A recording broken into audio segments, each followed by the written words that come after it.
the Institute of World Culture, hidden away on Chapala in the middle of Santa Barbara. It's one of my favorite places in the world.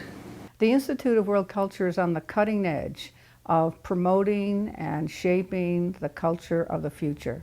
There are many cultures of the world that we bring into the lens of the Institute. Everything comes through here, from the whole world. The Institute has hosted world-renowned leaders and spiritual leaders, such as the Dalai Lama, to participate with small groups. When I think about the purpose of the Institute of World Culture, I think about how important lifelong learning is to a fulfilling life. With the Institute of World Culture, your learning continues on throughout your life in a context of people who are very earnest and eager learners. It's not just going off on your own and reading books or something, but you are meeting people who have delved into deep subjects and are sharing those subjects, and it broadens your mind and your heart. There is the spirit of dialogue. There's the spirit of fearless inquiry. People are not afraid to ask questions. People ask wonderful questions. People ask probing questions at the Institute. Another thing I like about the Institute of World Culture is that it's participatory learning. Therefore, it kind of breaks the typical educational relationships we think of, where somebody has the knowledge and then other people come and get it. And here at the Institute of World Culture, everyone has an opportunity to give. We're really free from any kind of political pressures or biases or special interests, which are very difficult to get away from in any kind of institution. We have pretty much total freedom to explore the universal ideals of mankind. We will focus, for example, on the artistry of one culture. We'll focus on the philosophy of another culture, community spirit of another. In this way, we can weave together the best of all of the cultures of the world to find a synthetic world culture. Do you think we're kind of silly idealists to think that we could bring out the best in other human beings? I really do think that ignorance breeds fear. The more we understand other cultures and other peoples, the more compassionate we will be towards them, because we'll understand how much more similar we are rather than different. And we can rejoice in each other's diversity.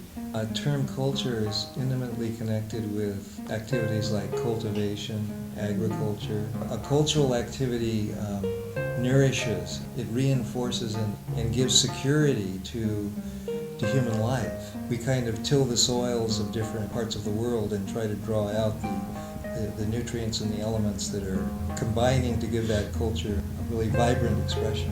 The thought of Asia and South America, ancient Greece, and all this accumulated wisdom of the ages has a direct bearing on our experience today and how we can use that in the best way possible that we can find in our own experiments in life.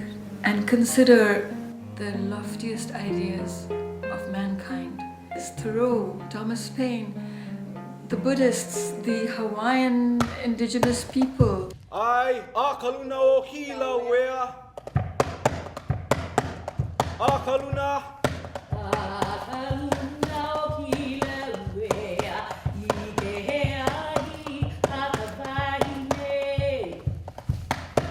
Akaluna. Intimate is the relationship of the ancients with their world and their universe. So Kumulipo is that. It's the very beginnings of the darkness of nothingness. I've often come and seem to have left time and space itself, and I leave a different person from those meetings and presentations. So it's allowed somebody who doesn't do a lot of world traveling like me to travel the world in another way.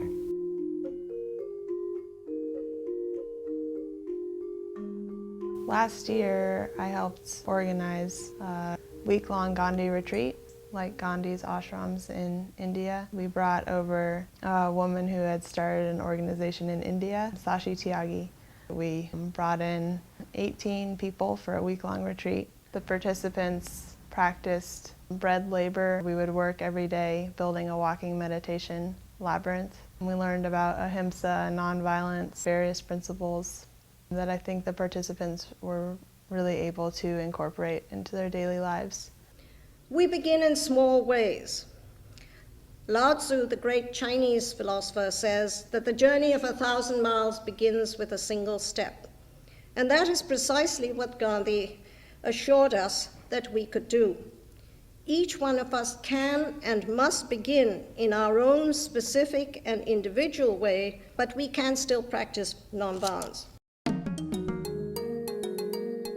The Institute's view of the American dream is a dream about mental and moral challenge and about social potential and the sheer enjoyment of the heritage of all the world's cultures, drawing out the best and putting them together for a culture of America that is truly universal, synthetic, looks to the future, and really includes everybody. I hear America sing the very carols I sing. I'm inspired by the principles of the Institute, which has to do with the cause of human culture, the cause of sisterhood and brotherhood. Wonderful environment forum. It is a historic building, and it has been beautifully restored and maintained by the Institute of World Culture. I love the old world feeling. It's like the old Theosophical societies in India and Pakistan. The books, the library table, there is a inner peace. It's been wonderful to meet many different people from all over the world. So many young people and so many older people. And to see how broad our understanding is of each other's best and highest potential. As a Native American woman pointed out, the skin of our bodies are of all different colors. We all have the same heart. Pretty much everybody here is open to different ideas and diverse ideas. That's also something that you don't see very often. And you see, people's hearts are open to everybody. So. This great broad perspective that the Institute of World Culture offers to the individual kind of frees one from a limitation of like, well, what can I do only in this decade? You see yourself as a citizen of the world and a participator in actually a culture that's been going on for millennium and will go on for millennium in the future. Your job is actually connected up with the jobs of those people who lived thousands of years ago, live thousands of years in the future, and who live right now, that you have actually sympathetic ties. We need places to come together and discuss what kind of people we want to be in this world. It's a beautiful building. It has wonderful people involved in it. There are far too few places that allow for that kind of dialogue. And this is one, and it needs to exist and grow. Well, the first thing you can do is just come and participate in our seminars and forums. We need to support the Institute with our effort, with our time, with our love. The Institute is supported only by voluntary donations. Practically speaking, we need to support the Institute financially. There's much joy in becoming a supporter or participant in the emergence of a world culture. And it's for places like this Institute and wherever we are who are deeply committed to the human spirit. And the wonderful thing about Earth Citizens is that it allows you to be deeply local and deeply planetary at the same time. But the minute you connect downwards, you get a deeper ecological sense of who you are. And the minute you connect upwards, you get a deeper universal sense that while we are diverse, then the oneness that we are talking about is the oneness of the Institute of World Culture, right?